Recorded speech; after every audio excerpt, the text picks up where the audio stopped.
So my family and I, we've been living in our RV for 4 years, all the states that we've like traveled to over the 4 year time span. But like, what? Like, I can't even believe it's been 4 years. That's crazy.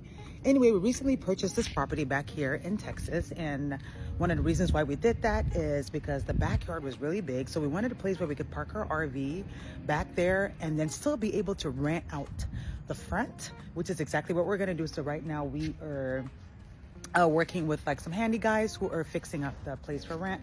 And one of the other things that I really liked about this property is like there's also a garage back here which can be converted into another unit. So this would be rented and that would be rented, and then we could park our RV all the way in the back when we travel, because we travel internationally for like months at a time. We're actually heading out for a couple of months, and so it's perfect. We're just going to park it back there, lock it up, and then be able to leave, and then it won't cost us anything.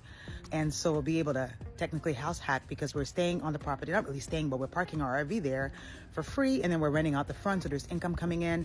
And this property is definitely going to be able to do that for us. Like I said, right now we are working on here. So this is a single family, but it actually has 3 units. So it's technically a triplex. Looks super messy, but here's one unit down here. There's another one up there. And then there's another one that the access is through the front.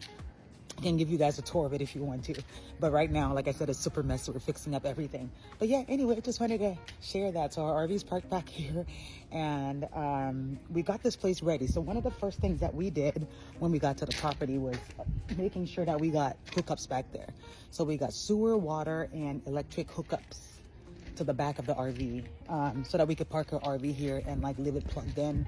But yeah, anyway, that's about it. All right, peace out.